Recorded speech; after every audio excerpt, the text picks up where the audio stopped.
I remember this so well. What is the one thing that we could do that would annoy more than anything else? Looking back on it, it was fairly childish. What I remember most about that was the huge outrage. A lot of people would say that we did this purely to piss off the other media.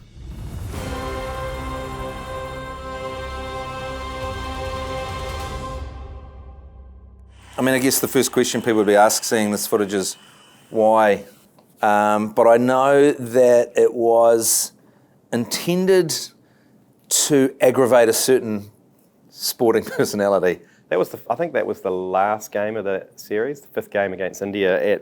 That was our first series, that was our first summer commentating. By that stage, there'd been a little bit of feedback. We'd had word that NZME commentator Brian Waddle was not happy about the ACC. Wads, who we looked up to. We loved Wads. I remember he felt that the ACC was a blight on the game and it had no right to be there. Money was a bone of contention around how much money was being spent on the ACC. They've all got suits. They can't be cheap. They've got Lee Hart and Jeremy Wells and they've got Matt Heath. They can't be cheap to run that, flying them all around the country. You know, ironically paid for by New Zealand Cricket at that time. He wasn't happy about the suits that we were wearing. He wasn't happy about the special attention we were getting. He wasn't happy about the fact that we were invited to the media lunch that was taking place every day at the ground. And so ACC head G Lane thought to himself, I imagine inside of a bathroom while he's looking in the mirror, what is the one thing that we could do that would annoy Brian Waddle more than anything else? We may have held things up a little bit. It wasn't an ego thing. We weren't trying to say, hey, we're here. But that's a great way of doing it, if you did want to do that. I guess to hammer the point home that we weren't spending too much money, we hired a helicopter to land in the middle of the ground seconds before the game. Jason, it smelled there was a tinge of green as he walked into this caravan, but I don't think would be anyone part of this team involved. Probably someone just Certainly it was a very dramatic entrance by the boys, and there were certain parts of the media that weren't particularly fond of us. Then you can be assured that that little stunt be a great many more that perhaps hate us just that touch more.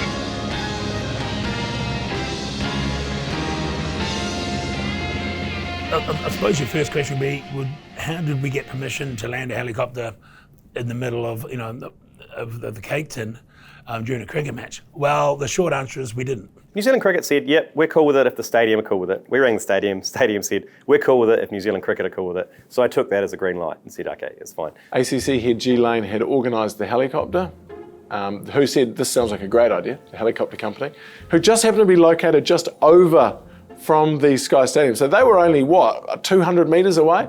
And so it was a nice, easy flight. They didn't use too much gas. We turned up there. The pilot, he was the ex-Vietnam guy.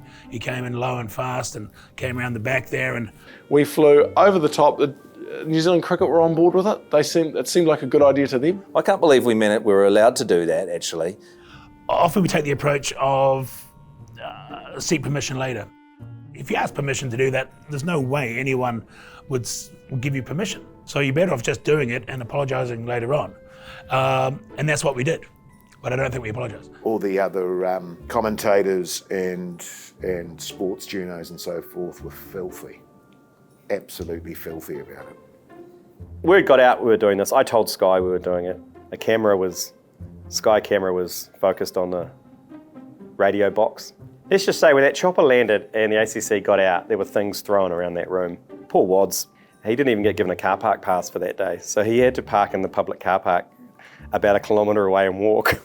And these fucking idiots came in a chopper. But I think they were, when they saw us come out, just 3 beige idiots walking across the field, they thought, dickheads. Yeah, look, a lot of people are making a big deal of the helicopter, landing in a helicopter.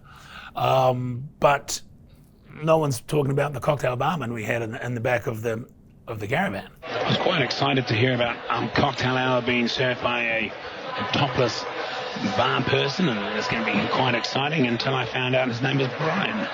Was this the game where we hired a cocktail? I think it was. Yeah, we used to have cocktail hour.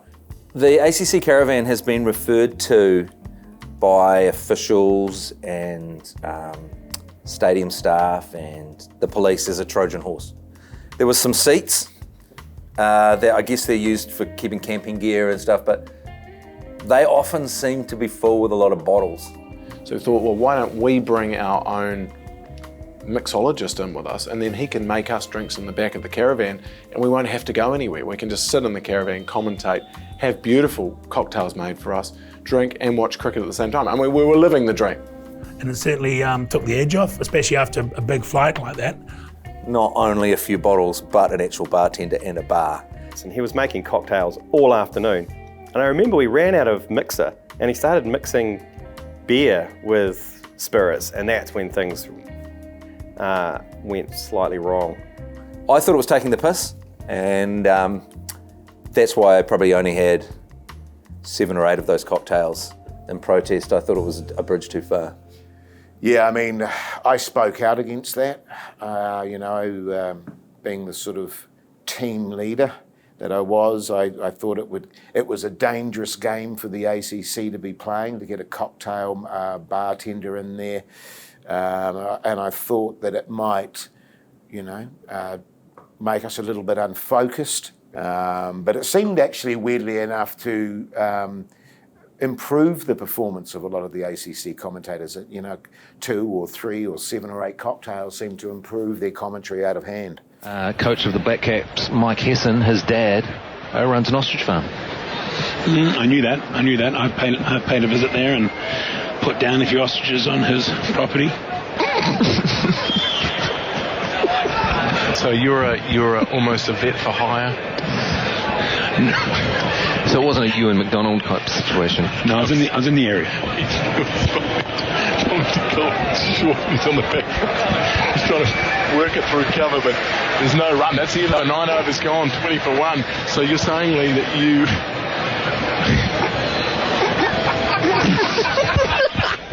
Were there any consequences that day for the cocktail?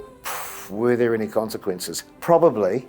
I'm picking there probably were some consequences, but I'll be buggered if I can remember what they were. That was the first and last time we had a barman, I think, in the back of the caravan, because people kind of cottoned on that. Where's all those bottles coming from that we don't even... Did we sell full bottles of Canadian Club in the Westpac Stadium? I don't think we do, but there seems to be 4 or 5 of them leaving that caravan. We flew in, landed, did the commentary. Okay, there was a cocktail barman there, but at least we weren't drinking driving, were we? So it was really like just travelling around the country with your friends, sitting in a caravan and watching cricket and having drinks made for you. It was we were living the dream at that point. I don't know how we left. I don't think we left in a chopper, did we? No, I don't recall leaving at all, actually. So I'm climbing up the tower with this Cat 5. Narrow down Jerry Brownlee's virginity to a North Island or a South Island. I was not associated with Mangina Gate. Police turned up. Like, oh, fucking hell, what have we done now? Like, yeah, I don't think we've done anything illegal at this stage. I had nothing to do with Mangina Gate. I think Lee Hart had something to do with that.